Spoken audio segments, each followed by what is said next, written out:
Wherever there are dogs, they will be barking, especially when strangers come calling.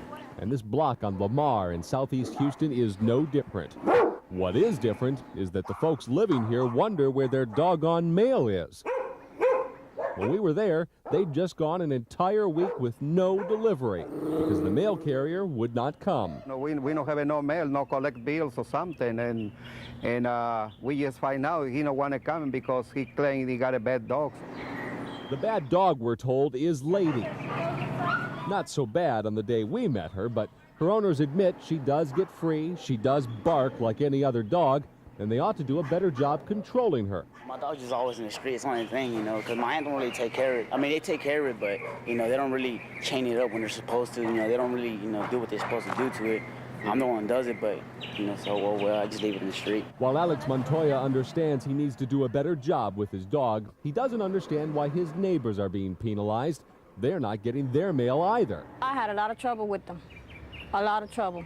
Dee Dee Galvin says she only found out why there was no mail when she went to the post office to ask. Well, I got to pay my rent now because I'm on disability. I need my disability check. And I went yesterday and they said no. They were very rude, nasty, and ugly. And they said they wouldn't give it to us due to a loose dog. Dangerous dogs are one of the prime problems for mail carriers, and they do reserve the right to suspend service if they feel threatened. But affected customers are also supposed to be notified of the delay and be able to retrieve their mail at the post office. But the folks on Lamar say none of that happened. And the Postal Service's only explanation is that it's had trouble identifying who belongs to what dogs.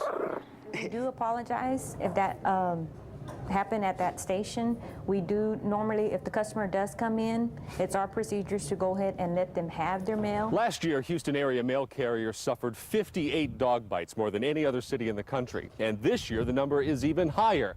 They tell me it is something they think about every time they hit the streets. Being dog bit is not part of the job. 2 years ago, Eugene Tristan was tackled and mauled by a dog while delivering the mail. He received nearly 50 stitches in his arm, his leg, and head, and only saved himself by fighting the dog off.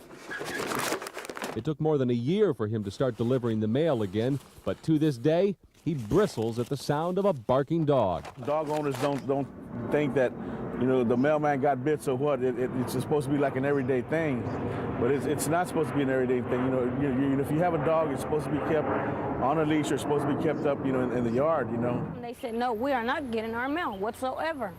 Should they see that the matter is fixed? Back on Lamar, the Postal Service says dogs remain a problem for carriers, but the mail will be delivered when it is safe. The service adds that the people living here can make sure it is safe by making sure the neighborhood doesn't go to the dogs. Tom Ziska, Fox 26 Investigates.